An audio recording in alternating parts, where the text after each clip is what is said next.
आपकी जिम्मेदारी है, आप ग्रामर सेक्शन को और वोकैब को साथ के साथ करते जाइएगा, क्योंकि एक साथ कोई चीज लर्न करना पॉसिबल नहीं होगा। और लर्न करने का भी हमने आपको इजीएस्ट वे बताया हुआ है कि आपको वोकैब को लर्न करने की जगह कोशिश करना है उसको यूज करना है। क्या करना है? यूज करना है। यूज करने का मतलब आपको उसके सेंटेंसेस फॉर्म कर देना है। क्या कर देना है? सेंटेंसेस फॉर्म कर देना है। और अगर आपने पहले भी समझने की कोशिश की होगी तो आपको भी पता होगा, लैंग्वेज एक साथ नहीं लर्न की जा सकती। इसको सीखने का प्रोसेस होता है, इसको लाइफ में यूज करना पड़ता है। क्या करना पड़ता है? यूज करना पड़ता है।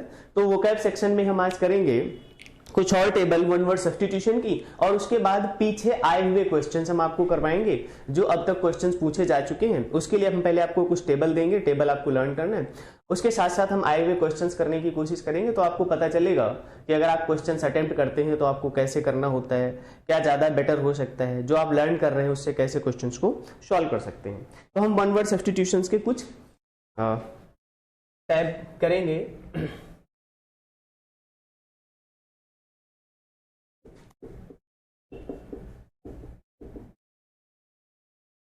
One word substitution. क्या? One word substitution. चलिए तो कुछ एग्जांपल्स लेते हैं। जैसे एक वर्ड होता है एमिग्रेंट। क्या होता है? एमिग्रेंट। और एक वर्ड होता है इमिग्रेंट। क्या होता है? इमिग्रेंट। बहुत बार आप लोगों को कंफ्यूजन होता है, आज के बाद हमेशा के लिए कंफ्यूजन क्लियर कर लेना है, आगे कभी कंफ्यूज नहीं होना है। तो वर्ड होता है एक एमिग्रेंट। क्या है इसमें? ध्यान से देखिएगा, यहाँ ई एम लगा हुआ है और यहाँ पर आई एम लगा हुआ है। क्या लगा हुआ है? आई एम लगा हुआ है। तो एमिग्रेंट मतलब आप जहां रह रहे थे अगर वहां से कहीं दूसरी ओर चले जाते हैं तो ये देखिए एमिग्रेंट जो है ये फ्रॉम होता है। क्या होता है? फ्रॉम होता है। और इमिग्रेंट जो होता है ये टू होता है। मतलब मान लीजिए आप इंडिया में रह रहे हैं। कहां रह रहे हैं? इंडिया में रह रहे हैं। और आप कहां शिफ्ट हो जाते हैं? अमेरिका। हमेशा रहने के लिए चले जाते हैं। हाँ, पैसा आएगा तो हम विदेश भागने की कोशिश करते हैं, है ना। तब हम देशभक्ति भूल जाते हैं, फिर हमारा पैट्रियोटिज्म खत्म हो जाता है। तो हमें कोशिश करना है, देश ने हमें दिया है तो देश को हमें वापस भी करना है, इसलिए अमेरिका शिफ्ट नहीं होना है। तो एमिग्रेंट का मतलब हम, जैसे अभी हम इंडिया में रह रहे हैं। कहाँ रह रहे हैं? इंडिया में। तो जब हम इंडिया छोड़कर अमेरिका जाएंगे, कहाँ जाएंगे? अमेरिका जाएंगे या किसी दूसरे कंट्री में जाएंगे, तो हम इंडिया में तो इमिग्रेंट कहे जाएंगे। क्या कहेंगे? इंडिया में तो हम इमिग्रेंट कहे जाएंगे। Someone who leaves their own country, their own country, है ना। तो अगर आप इंडिया में हैं, इंडिया के रहने वाले हैं और इंडिया से आप कहीं दूसरी जगह शिफ्ट हो जाते हैं तो आपको इंडिया में क्या कहा जाएगा? एमिग्रेंट कहा जाएगा। क्या कहा जाएगा? एमिग्रेंट कहा जाएगा। Someone who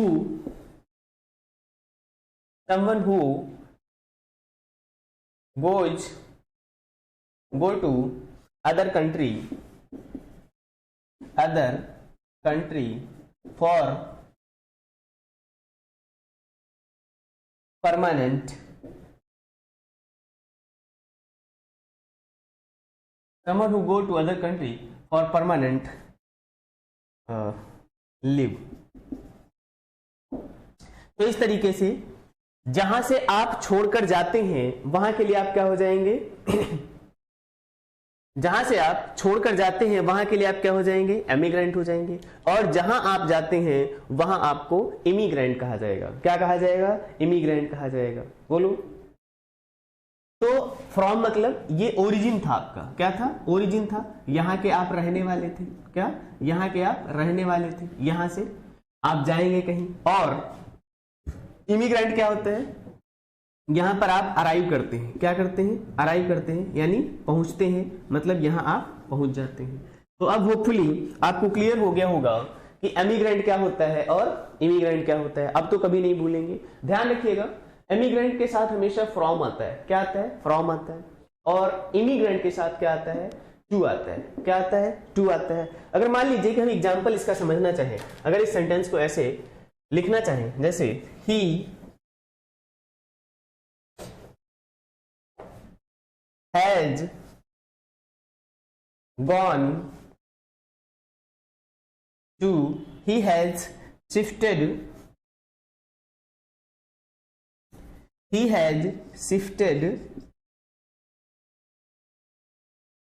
he has shifted to America. He has shifted to America. अब देखिएगा, आप अमेरिका में कोई व्यक्ति शिफ्ट हो गया है तो ये क्या होगा, अमेरिका में क्या हो जाएगा, इमिग्रेंट हो जाएगा। क्या हो जाएगा, इमिग्रेंट हो जाएगा। और he has shifted from India, he has shifted from India, तो from India यानी इंडिया के लिए क्या हो जाएगा, वो एमिग्रेंट हो जाएगा।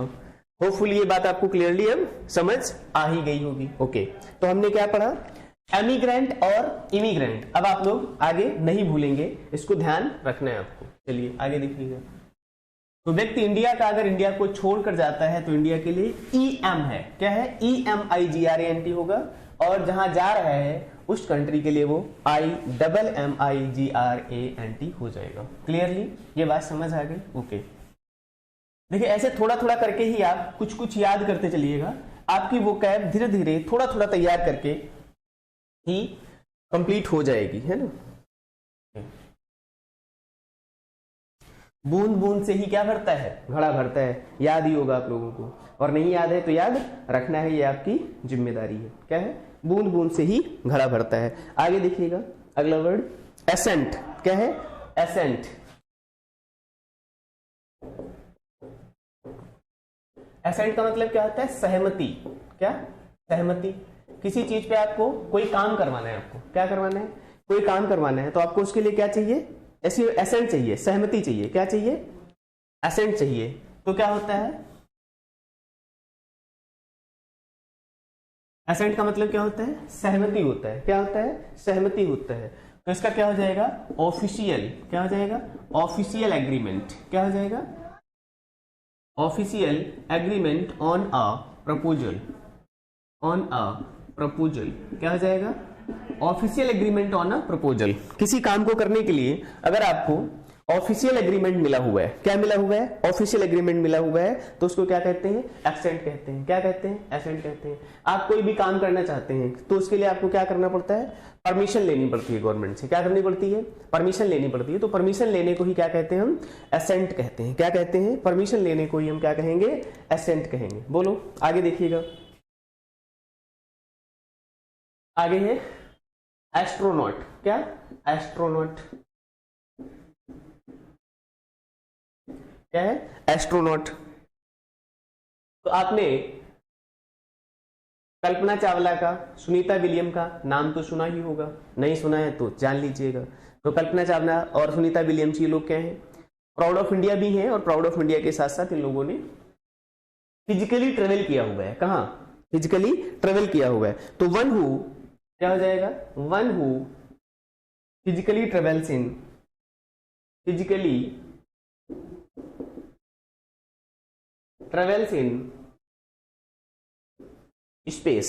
क्या हो जाएगा, one who physically travels in space. बोलो क्या हो जाएगा, one who physically travels in space. देखिएगा आपकी जिम्मेदारी है, आप सेंटेंस को समझते समय या लिखते समय ये जरूर ध्यान रखिएगा क्या, कि उनको आप कनेक्ट कर सकें। जैसे यहां पर हमने आपको नाम बताया, क्या, सुनीता विलियम्स का। किसका, सुनीता विलियम्स का। या हमने नाम बताया आपको किसका, कल्पना चावला जी का। तो ये नाम भी याद रखने हैं आपको, ताकि आप कनेक्ट इजिली कर पाए। क्या कर पाए, इजिली कनेक्ट कर पाए चीजों को।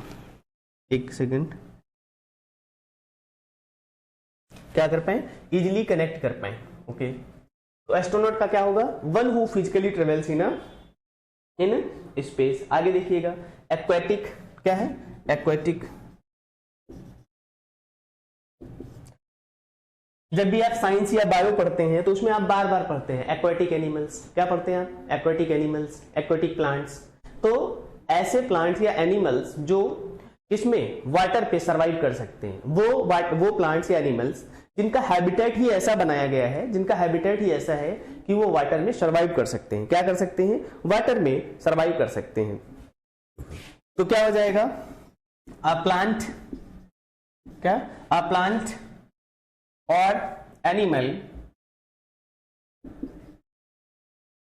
That is habitat, that is habitat. Habitat मतलब जहां जो रह सकता है इजिली, या यहां पर सुइटेड भी लिख सकते हैं आप। क्या लिख सकते हैं, क्योंकि सेंस समझ आना चाहिए। दैट इज हैबिटेट या that is suited to live in water, that is suited to live in water। ऐसा एनिमल या ऐसा प्लांट, ऐसा एनिमल या ऐसा प्लांट जो suited है किस चीज के लिए, पानी में सर्वाइव करने के लिए, वाटर में रहने के लिए। जैसे हम लोग बचपन से सुनते आ रहे हैं मछली जल की रानी है। क्या है? मछली जल की रानी है, मतलब मछली एक जल की रानी का मतलब वहां पर एक्वेटिक एनिमल ही है। क्या है? एक्वेटिक एनिमल है। अब हिंदी वालों ने हिंदी के तरीके से लिखा, इंग्लिश में लिखा होता तो एक्वेटिक एनिमल ही लिखते। वो क्या लिखते? मछली जल की रानी है। तो जल की रानी है का मतलब क्या है? एक्वेटिक एनिमल है। क्या है वो? एक्वेटिक एनिमल है। हाँ, ध्यान रखिएगा। आगे देखिएगा कुछ और वर्ड्स। तो एक्वेटिक एनिमल्स कौन से होते हैं या एक्वेटिक प्लांट्स कौन से होते हैं? जो हैबिटेट होते हैं वाटर में सर्वाइव करने के लिए, जो वाटर में इजिली सर्वाइव कर लेते हैं, रह सकते हैं। क्या कर सकते हैं? रह सकते हैं। हाँ, लास्ट लेक्चर में हमने आपको एक वर्ड बताया था एम्फीबियन। क्या बताया था? एम्फीबियन। तो एम्फीबियन जो होते हैं वो वाटर और लैंड दोनों पे, टेरिटोरियल पे सर्वाइव कर सकते हैं, टेरेस्ट्रियल पे सर्वाइव कर सकते हैं। लेकिन जो एक्वेटिक एनिमल है वो केवल किस में सर्वाइव करेंगे? वाटर में सर्वाइव करेंगे। आगे देखिएगा एडल्टरी। क्या वर्ड है? Adultery.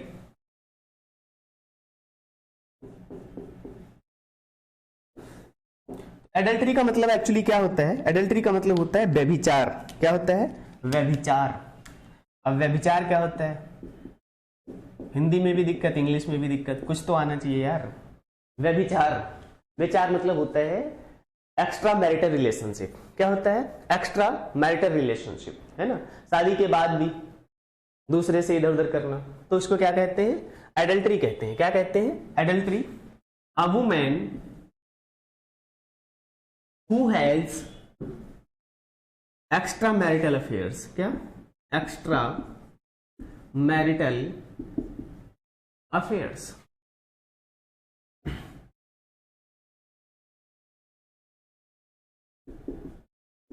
a woman who has extramarital affairs, who has extramarital affairs। तो यहां पर वुमेन ही क्यों, मैन क्यों नहीं? देखिए ये एक धारा थी, मुझे धारा का नाम तो नहीं याद आ रहा, एक्ट था, उसको हटाया गया था सुप्रीम कोर्ट के द्वारा, तो उसी समय हमने ये सेंटेंस लिखा हुआ था अ वुमेन हु हैज। तो उसमें मेनली वीमेन के लिए ही कहा गया था। किसके लिए कहा गया था? मैन के लिए नहीं है, उसमें कॉन्सेप्ट नहीं था। अगर आपको पढ़े मिले तो आप पढ़िएगा ध्यान से इंटरनेट पे वो धारा जो सुप्रीम कोर्ट के द्वारा इनवैलिडेट कर दी गई है। A women who has extra marital affairs. क्या कहते हैं इसको? Extra marital affairs. उसमें ऐसा कुछ था कि जो वाइफ है वो अगर हस्बैंड चाहे वो तभी दूसरे व्यक्ति के साथ सेक्सुअली इन्वॉल्व हो सकती है, अदरवाइज नहीं। इसका मतलब है उसमें कुछ विमेन को ऑब्जेक्टिव दिखाया गया था, तो शायद इसीलिए उसको हटाया गया था। मुझे आप वो देख लीजिएगा। तो उसी सेंस में ये वर्ड यूज किया गया था, एडल्ट्री। क्या यूज किया गया था? Adultery. A women who has extra marital affairs. उसी समय ये सेंटेंस पूछे भी गए थे। चलिए आगे देखिएगा, एडल्ट्री हो गया। आगे देखिए बायर। क्या होता है? बायर। बायर का मतलब होता है गौशाला। क्या होता है? गौशाला, जहां पर गायों को रखा जाता है। किसको रखा जाता है? गायों को रखा जाता है। आजकल आप देख ही रहे हैं हमारे देश में गायों को कितना इंपॉर्टेंस है, और उनका इंपॉर्टेंस की वजह से स्लॉटर हाउस बंद कर दिए गए। स्लॉटर हाउस बंद करने की वजह से जो इंटीरियर एरियाज हैं, जो ग्रामीण क्षेत्र हैं, वहां पर जानवरों की जो खेत हैं बहुत ज्यादा नुकसान करते हैं। अगर आप लोगों में से कोई कनेक्ट होगा ग्रामीण क्षेत्रों से तो आप लोग देखते भी होंगे, है ना? तो उसके लिए सरकार क्या कर रही है? गौशालाएं बना रही है। क्या बना रही है? गौशालाएं बना रही है। हालांकि वो बहुत ज्यादा एग्जीक्यूशन अच्छा नहीं है, वो अनदर मैटर है। हमें बस ये समझने के लिए, ताकि आप जुड़ सको, इसलिए हम ऐसी स्टोरी, ऐसी कहानी आपको बताते हैं। वो आप अपने आसपास देख भी सकते हैं अगर आप ग्रामीण क्षेत्रों से रिलेटेड हैं। तो वहां आप देखते होंगे कि आजकल बहुत सारे नए नए गौशाला बनाए जा रहे हैं। क्या बनाए जा रहे हैं? तो बायर का मतलब क्या हो जाएगा? A place where cows are sheltered। cows are sheltered। a place where cows are sheltered। ऐसी जगह जहां पर क्या किया जा रहा है? गायों को रखा जा रहा है। क्या करा जा रहा है? गायों को रखा जा रहा है। ठीक है, आगे देखिएगा। जैसे वर्ड है बेलार्ड। क्या है? BALLAD। बेलार्ड। बेलार्ड का मतलब होता है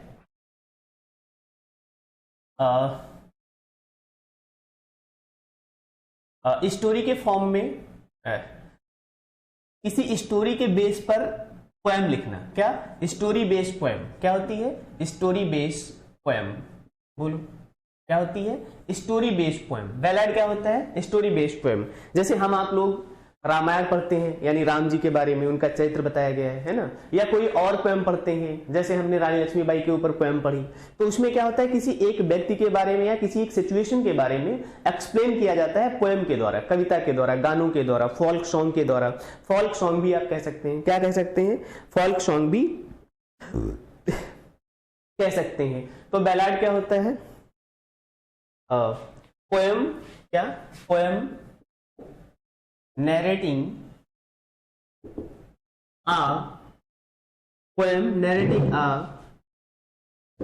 a story। ऐसे समझो, हमने आपको बताया एग्जाम्पल के लिए, बैलाड क्या होता है? फोल्क सॉन्ग्स होते हैं। क्या होते हैं? फोल्क सॉन्ग्स होते हैं। किसी लोकल चीज के बारे में या लोकल लोगों के बारे में या लोकल ट्रेडिशन के बारे में या लोकली किसी एक व्यक्ति के बारे में जब कुछ एक्सप्लेन किया जाता है पोएम के रूप में। किसके रूप में? पोएम के रूप में। जैसे हरियाणा में हमें लगता है रागिनी कहा जाता है। क्या कहा जाता है? रागिनी गाई जाती है किसी एक व्यक्ति के बारे में, राम जी के बारे में या सीता जी के बारे में, या जो फेमस पर्सनालिटीज है किसी एक व्यक्ति के बारे में, कुछ उनके ऊपर पूरी स्टोरी गाने के फॉर्म में सुनाई जाती है। किसके फॉर्म में सुनाई जाती है? गाने के फॉर्म में। अगर आप लोगों ने 10th या 12th में इंग्लिश सब्जेक्ट रहा होगा आप लोगों का, तो उसमें आपने देखा होगा, आपको मिलता है कि ये बैलाड लिखा गया है। क्या लिखा गया है? बैलाड लिखा गया है। ये टाइप ऑफ द सॉन्ग होता है इंग्लिश में। क्या होता है? एक तरीके का पोएम होती है इंग्लिश में। तो याद रहेगा आप लोगों को, क्या याद रहेगा? बैलाड जो होता है पोएम नैरेटिंग अ स्टोरी। आगे देखिएगा,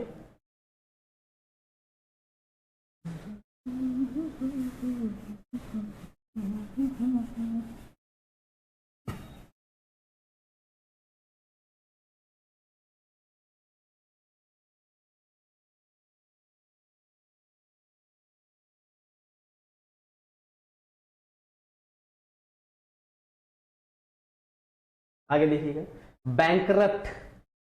क्या? बैंकरप्ट।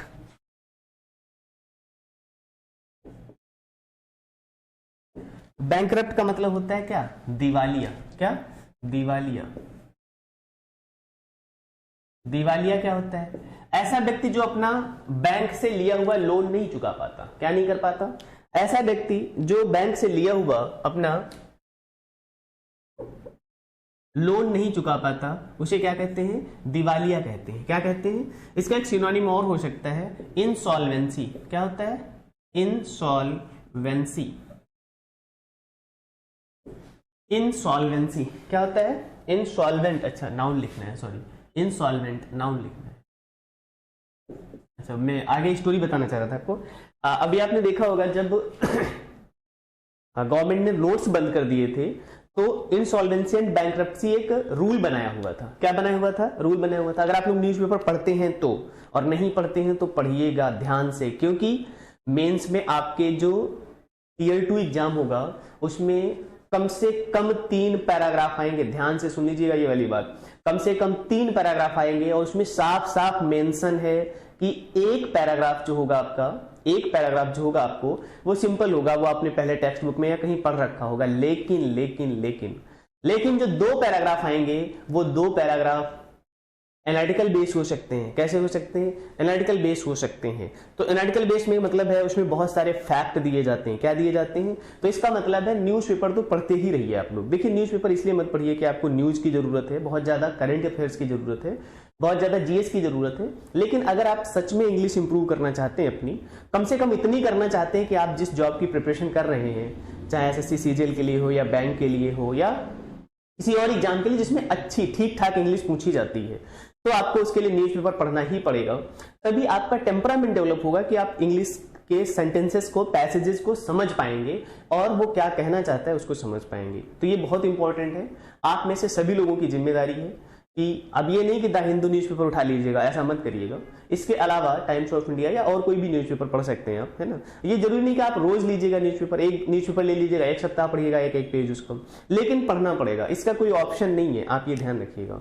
तो उसी में सरकार बैंक्रप्सी कोर्ट लेकर आती है, न्यूज लेकर वो आती है, बैंकरप्सी इंसॉल्वेंसी, उसमें क्या करते हैं कि अगर आपके पास पैसा है ज्यादा, आपने गलत तरीके से कमा के रखा हुआ है, तो 45% गवर्नमेंट को दे दीजिएगा, आधा आप अपने पास रख लीजिएगा, कोई इश्यू नहीं है। कहने का मतलब है आप उस पर टैक्स दे देंगे। तो इस तरीके से जब आप कुछ पढ़ते हैं तो वो चीज आपके माइंड में सेट हो जाती है, स्टेब्लिश हो जाती है। मैं हमेशा बोलता हूँ कि अगर आपको इंग्लिश सीखना है तो न्यूज़पेपर पढ़ना शुरू कर दीजिएगा, जरूर पढ़िएगा, कुछ भी इंग्लिश का टेक्स्ट पढ़िए, मैगजीन पढ़िएगा।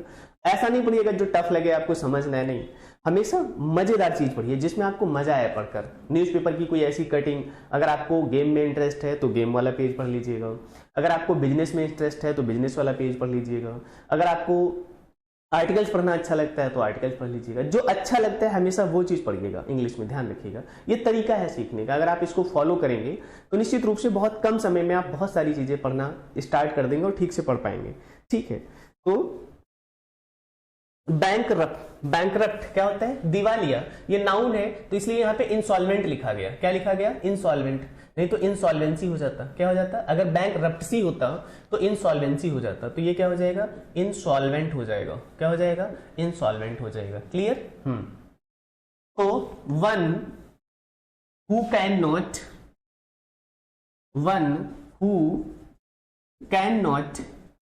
repay one who cannot repay one's debt, one who cannot repay one's debt, वो व्यक्ति जो अपना डेप्ट पे नहीं कर सकता। क्या नहीं कर सकता? बैंक से लिया गया कर्ज वापस नहीं कर सकता, उसे क्या कहते हैं? बैंकरप्ट कहते हैं। क्या कहते हैं? बैंकरप्ट कहते हैं। क्लियर हो गई ये बात? आगे देखिएगा, बर्गलर। क्या होता है? Burglar,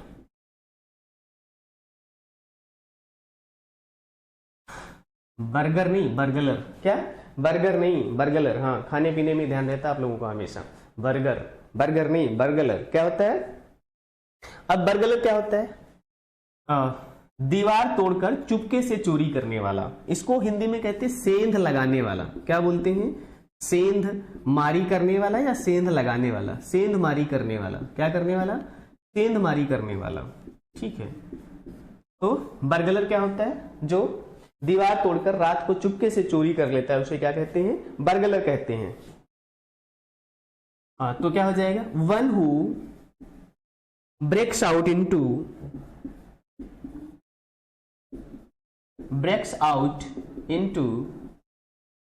one who breaks out into a house to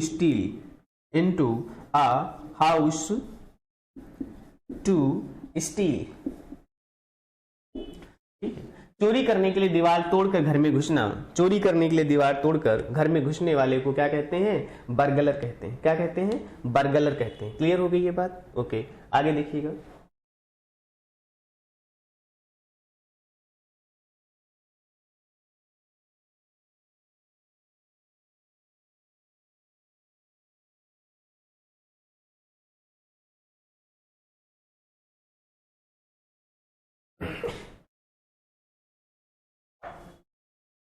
आगे देखिएगा कुछ वर्ड, जैसे आपने बहुत बार सुना होगा बायोग्राफी। क्या?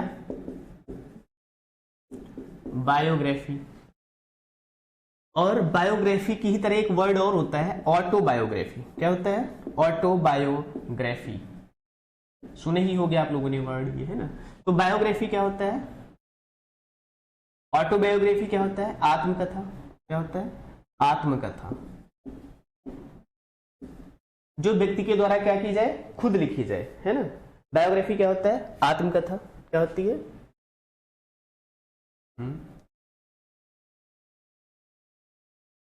तो क्या होती है?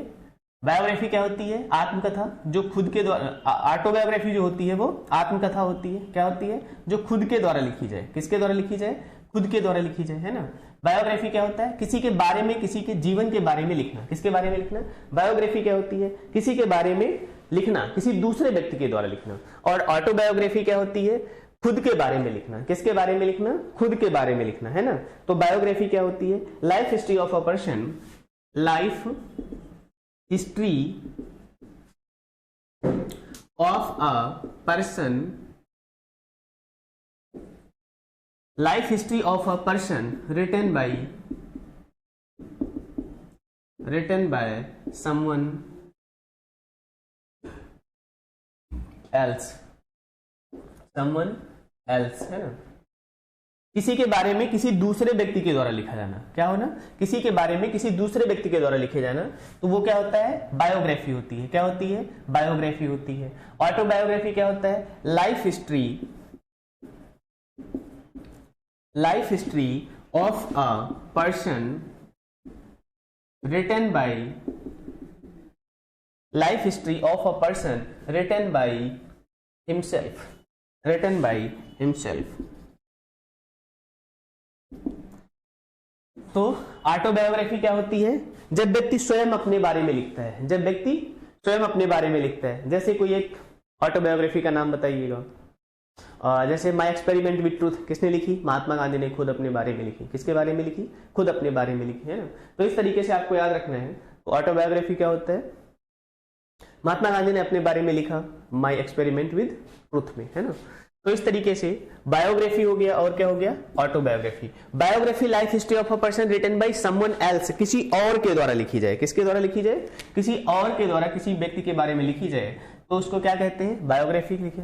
और अगर खुद के बारे में व्यक्ति लिखे, किसके बारे में लिखे, खुद के बारे में लिखे, तो उसको क्या कहते हैं, ऑटोबायोग्राफी कहते हैं। क्या कहते हैं, ऑटोबायोग्राफी कहते हैं। क्लियर होगी ये बात। चलिए आगे देखते हैं।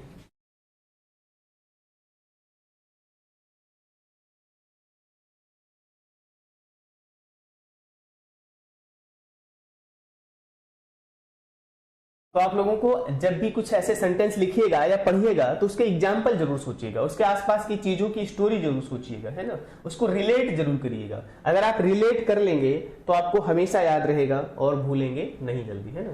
तो क्या करना है, आपको रिलेट करके पढ़ना है। कैसे पढ़ना है, रिलेट करके पढ़ना है। और अगर आपने सेंटेंस अपने खुद से बना लिए तो फिर आप तो कभी भूलेंगे ही नहीं, ये आपकी जिम्मेदारी है।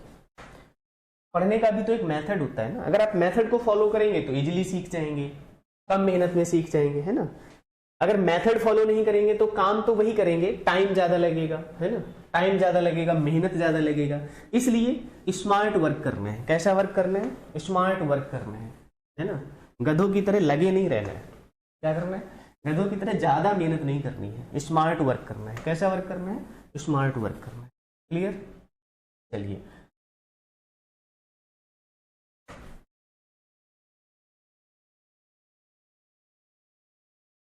आगे देखिएगा।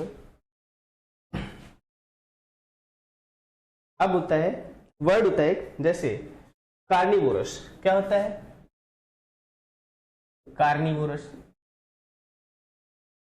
तो कार्निवोरस क्या होता है, बताइए, कार्निवोरस क्या होता है, जो केवल मांस खाता है। क्या होता है, जो केवल मांस खाता है। तो कार्निवोरस का मतलब क्या होता है, जो केवल मांस खाता है। One who eat flash. क्या हो जाएगा, जो केवल मांस खाता है। जैसे एग्जांपल लायन हो गया। क्या हो गया, लायन हो गया, है ना, टाइगर हो गया। ये लोग क्या करते हैं, केवल मांस खाते हैं, तो इनको कार्निवोरस एनिमल कहा जाता है। क्या कहा जाता है, कार्निवोरस एनिमल, है ना।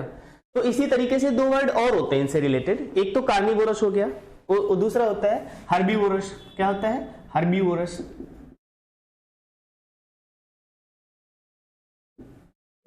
हर्बीवोरस होता है। और रहता है ओमनीवोरस। क्या होता है, ओमनीवोरस होता है। ठीक है, स्पेलिंग से कंफ्यूज मत होइएगा। कार्निवोर्स भी होता है और हार्बीवोर्स भी होता है और ओमनीवोर्स भी होता है और वोरस भी होता है। ठीक है, इसमें ब्रिटिश और अमेरिकन इंग्लिश के स्पेलिंग का डिफरेंस है और वो हमने आपको स्पेलिंग रूल में बताया हुआ है। आप वहां ध्यान से पढ़ सकते हैं अच्छे से कि जो अमेरिकन एक्सेंट होता है उसमें थोड़ा सा स्पेलिंग क्या होती है, कम होती है, वो यू का कम से कम यूज करते हैं ना। तो अगर यही स्पेलिंग हार्बीवोर्स हो जाए, VORES, या शॉर्ट में हो जाए तो ये अमेरिकन एक्सेंट हो जाएगा। स्पेलिंग में कोई कंफ्यूजन नहीं होना चाहिए। ठीक है, वो अमेरिकन और ब्रिटिश का डिफरेंस है। ये भी वर्ड लिखा जाता है और CARNIVORES भी लिखा जाता है। इसी तरीके से OU गायब करके यहां पर E लिखा जा सकता है। ठीक है, तो कार्निवोर्स का मतलब हमने आपको क्या बताया, one who eat flesh only, है ना, जो केवल कोई मांस खाता है। केवल क्या खाता है, केवल मांस खाता है। हार्बीवोर्स क्या होते हैं, जो केवल वेजिटेरियन होते हैं। अब इसको हम दूसरे तरीके से भी कह सकते हैं, नॉन वेजिटेरियन। क्या कहते हैं इसको, नॉन वेजिटेरियन। बोलो क्या कहते हैं, नॉन वेजिटेरियन, यस और नो। और जो हार्बीवोरस होते हैं इनको हम वेजिटेरियन बोलते हैं, क्या बोलते हैं, वेजिटेरियन बोलते हैं। बोलो क्या बोलते हैं। तो इसका मतलब one who survives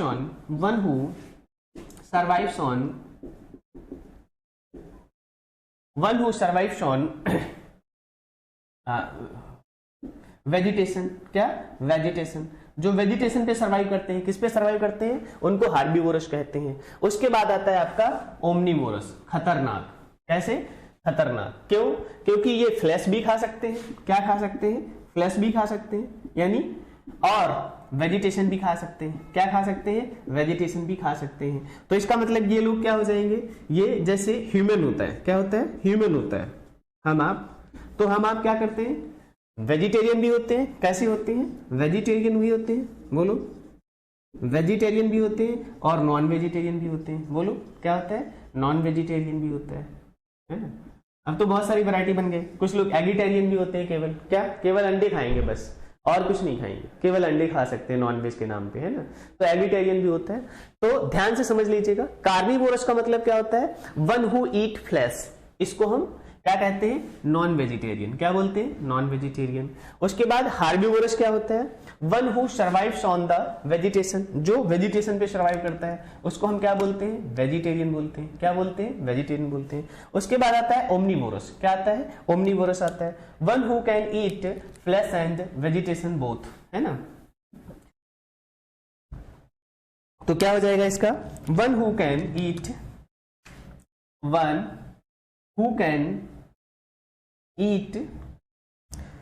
flesh and vegetation both. One who can eat both flesh and vegetation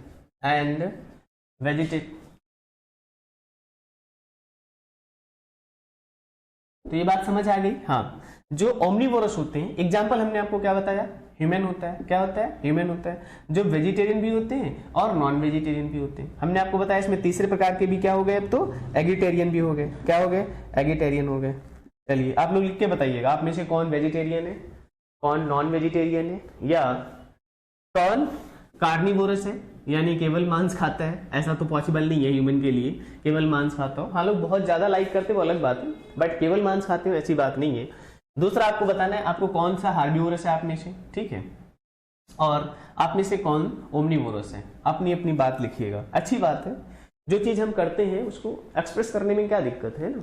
आपको अगर पता हो हमारे जो टीथ होते हैं, टीथ इसी तरीके से बनाए गए हैं, है ना।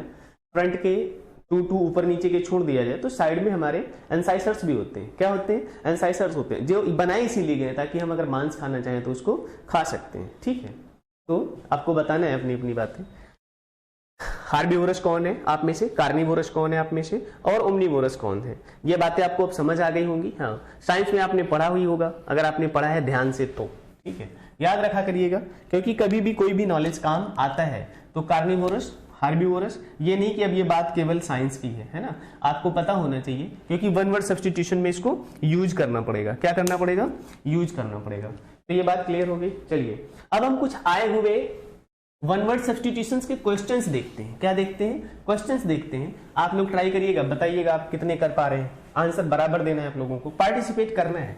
अगर आप पार्टिसिपेट नहीं करेंगे तो सीख नहीं पाएंगे। क्या नहीं कर पाएंगे, सीख नहीं कर पाएंगे। देख तो लेंगे, आपको ऐसा लगेगा कि आपने सीख लिया है, लेकिन वो माइंड में आपके स्टेबल नहीं होगा। इसलिए आपकी जिम्मेदारी है कि आप कॉन्टिन्यूअसली क्या करें, पार्टिसिपेट करें। तो चलिए कुछ क्वेश्चंस लेते हैं और आप लोग ट्राई करके दिखाइएगा कि क्या आप कर पा रहे हैं या नहीं।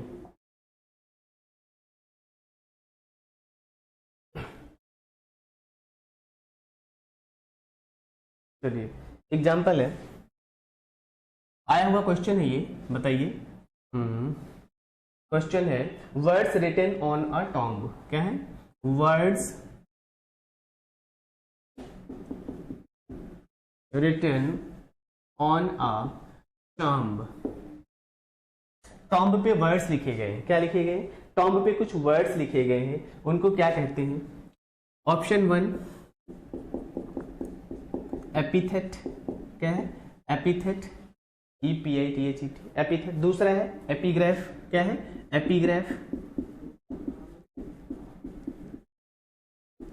तीसरा है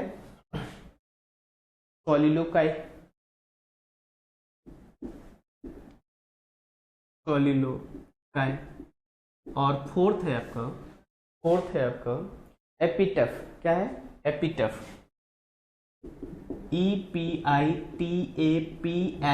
देखिए ध्यान से देखिएगा ऑप्शंस। क्वेश्चन है आपका words written on a tomb. जो टॉम्ब पे वर्ड्स लिखे जाते हैं, जो वर्ड्स टॉम्ब पे लिखे जाते हैं, कहाँ लिखे जाते हैं? टॉम्ब पे लिखे जाते हैं, उनको क्या कहते हैं? एपिथेट कहते हैं, या एपिग्राफ कहते हैं, या सोलिलोकाई कहते हैं, या एपिटैफ कहते हैं। क्या कहते हैं? एपिटैफ कहते हैं। 5 सेकंड आपका टाइम अब शुरू होता है, आपको आंसर देना है। चलिए जल्दी जल्दी बताइए, चीटिंग नहीं करना है एक दूसरे की। आप लोग वेट करते हो कि सेक एग्जांपल कोई आंसर दे दे, उसके बाद फिर सारे लोग वही लिखने लगते हो, ऐसा नहीं होना है। सब लोग अपने अपने आंसर दीजिए जिसको जो याद है। तो देखिए, ओके,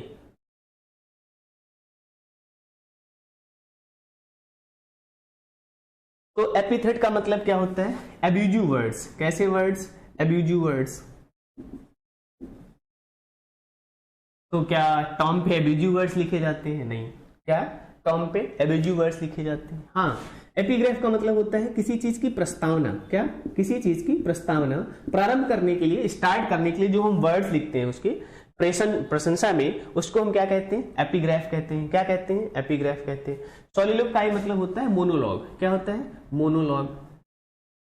जैसे डायलॉग होता है, डायलॉग में 2 लोग बात करते हैं, मोनोलॉग में कोई अकेला बात करता है। क्या होता है? मोनोलॉग में कोई एक अकेला बात करता है। क्लियर? तो सोलिलोकाई में क्या होगा? मोनोलॉग होगा।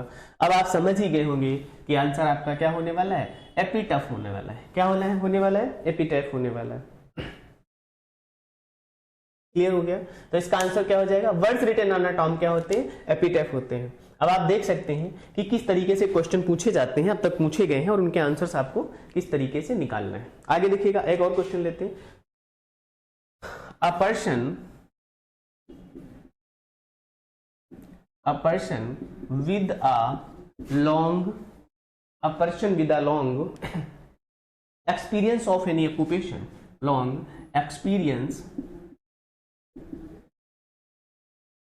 experience of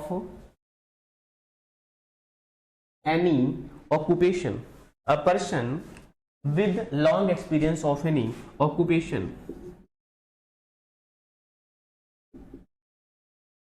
ठीक है, a person with a long experience of any occupations। Options क्या है? वेटरन। क्या है? Veteran, veteran. दूसरा ऑप्शन क्या है? दूसरा ऑप्शन है जीनियस। क्या है? जीनियस। बोलो, दूसरा ऑप्शन क्या है? जीनियस, सीजन्ड एंड, तीसरा ऑप्शन क्या है? सीजन्ड, और फोर्थ ऑप्शन है आपका एम्बीडेक्सटीरियस, बी या बाई डेक्सटीरियस। तो अब आपको आंसर बताना है। A person with a long expression, क्या लिखा हुआ है? Long experience. A person with a long experience, ऐसा व्यक्ति जिसको लॉन्ग एक्सपीरियंस है ऑफ एनी ऑक्यूपेशन। क्या है? Of any occupation. क्या है? A person with a long experience of any occupation. तो आपने देखा है कि आपको पता है जीनियस का मतलब क्या होता है? जो बहुत बुद्धिमान है। सीजन का मतलब क्या होता है? किसी पर्टिकुलर काम में एक्सपर्ट होना। क्या होना? किसी पर्टिकुलर काम में एक्सपर्ट होना। और यहां पर है एम्बाइडेक्स्टरस, जो दोनों हाथ से बराबर लिख सकता है। क्या कर सकता है? जो दोनों हाथ से बराबर लिख सकता है। ये हमने आपको पीछे वन वर्ड सब्स्टिट्यूशंस में लिखवाया हुआ था कि एम्बाइडेक्स्टरस का मतलब क्या होता है? जो दोनों हाथों से बराबर लिख सकता है। हमने आपको एग्जांपल भी दिया था, जैसे 3 वाला वायरस, वो दोनों हाथ से लिखता है, एक तरफ राजू एक तरफ फरहान, है ना?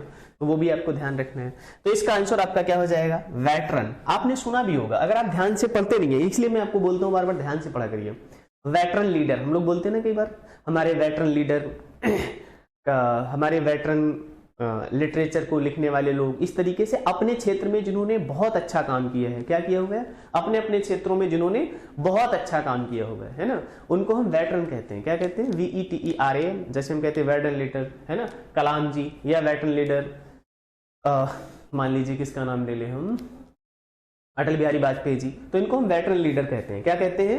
वेटरन लीडर कहते हैं। ठीक है, ये बात समझ आ गई। तो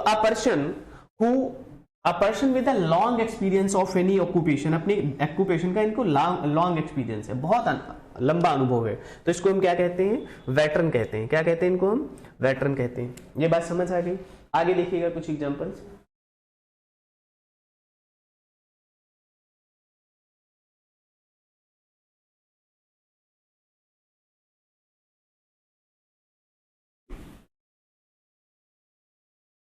ये आए हुए क्वेश्चन से ऐसे ही आपको अटेम्प्ट करना है। जो आपको टेबल दी जा रही है, जो आपको लिखाया जा रहा है, आप याद करते जाइएगा। बहुत इंपॉर्टेंट वर्ड्स, सेंटेंस ढूंढ कर लाए जाते हैं, वो आपको लिखाए जाते हैं, आप उनको तैयार कर लीजिएगा। ये बहुत ही पॉपुलर सेंटेंसेस हैं, हमेशा आने की संभावना रहती है और अब तक आ चुके हैं कम से कम एक एक दो बार, है ना। One not concerned with right और रॉन्ग। क्वेश्चन है one not concerned with one not concerned with right or wrong, क्या होगा? one not concerned with right or wrong, है ना। one not concerned with right or wrong। Example देखिएगा, तो sorry, options इनके हैं मोरल, क्या? मोरल। दूसरा ऑप्शन है अमोरल। तीसरा ऑप्शन है इमोरल और चौथा ऑप्शन है मोरल हो गया, अमोरल हो गया, इमोरल हो गया और इमॉर्टल। क्या हो गया? इमॉर्टल। क्या हो गया? इमॉर्टल हो गया। ऑप्शन दिखाई पड़ रहे हैं ना क्लियरली? ओके, तो अब आपको बताना है one not concerned with right और रॉन्ग। ऐसा व्यक्ति जिसको राइट और रॉन्ग से मतलब ना हो, ऐसा व्यक्ति जिसको क्या गलत है क्या सही है इस बात से मतलब ना हो, तो उसे क्या कहेंगे? मोरल कहेंगे या अमोरल कहेंगे या इमोरल कहेंगे या इमॉर्टल कहेंगे। क्या कहेंगे? मोरल कहेंगे, इमोरल कहेंगे या इमॉर्टल कहेंगे। ठीक है, तो देखिए इमॉर्टल का तो आपको पता है क्या होता है? अमर। क्या होता है? अमर। बोलो, इसका सिनोनिम क्या होता है? इमॉर्टल का मॉर्टल होता है। क्या होता है? मॉर्टल, जिसका मतलब होता है नश्वर। क्या होता है? नश्वर। कोई चीज जल्दी खत्म होने वाली है या हमेशा ना रहने वाली है, उसको हम क्या बोलते हैं? मॉर्टल बोलते हैं। और इमॉर्टल का मतलब अमर, जो हमेशा रहने वाली हो। क्या हो? एटर्नल। क्या रहने वाली हो? एटर्नल, शाश्वत रहने वाली हो। कैसी रहने वाली हो? शाश्वत रहने वाली हो। तो क्या इसमें राइट रॉन्ग का इमॉर्टल से कोई रिलेशन है? नहीं भाई। One not concerned with right और रॉन्ग, जिसको राइट और रॉन्ग से मतलब ना हो, क्या उसका इमॉर्टल से कोई रिलेशन है? नहीं, बिल्कुल नहीं है। इमोरल का मतलब होता है अनैतिक। क्या होता है? अनैतिक। देखिए, जब अनैतिक की बात आती है तो यहां पर एक वर्ड आ जाता है लीगल। क्या आ जाता है? लीगल। क्या आ जाता है? लीगल बात आती है। किसकी बात आती है? लीगल की बात आती है। एथिकल की बात आती है। किसकी बात आती है? एथिकल की बात आती है। लीगल की नहीं, एथिकल की बात आएगी। किसकी बात आएगी? अनैतिक का मतलब अनएथिकल होता है। क्या होता है? अनएथिकल होता है। यहां पर राइट रॉन्ग का मतलब है अमोरल से। किससे मतलब है इसका? अमोरल से। तो इसका आंसर क्या हो जाएगा? अमोरल हो जाएगा। क्लियर हो गया? मोरल तो आप जानते हैं नैतिक ही, और यहाँ पे नॉट लगा है तो ये तो किसी भी सेंस में हो ही नहीं सकता था। इस तरीके से कई बार हमें एलिमिनेशन मेथड से भी करना पड़ता है। क्या करना पड़ता है? एलिमिनेशन मेथड से भी करना पड़ता है ना। तो ये कुछ आए हुए क्वेश्चंस थे जो आपने अब तक देख लिए। अब हम आगे फिर नेक्स्ट लेक्चर में भी इसी तरीके से वोकैब में आपको एक एक पार्ट मिलता रहेगा। धन्यवाद, और लाइक और सब्सक्राइब करना बिल्कुल मत भूलिएगा, क्योंकि जो व्यक्ति जो संस्था आपको इतनी मेहनत से इतनी सारी चीजें दे रही है तो आपकी भी नैतिक जिम्मेदारी बनती है। कैसी जिम्मेदारी बनती है? मॉरल जिम्मेदारी बनती है। कैसी जिम्मेदारी बनती है? मॉरल जिम्मेदारी बनती है ना। इमॉरल लिखा हुआ है तो इमॉरल का क्या हो जाएगा? Opposite moral. क्या हो जाएगा? तो मोरल तो आपका भी बड़ा होना चाहिए ना। आपकी भी नैतिक जिम्मेदारी बनती है। कैसी जिम्मेदारी बनती है? नैतिक जिम्मेदारी बनती है।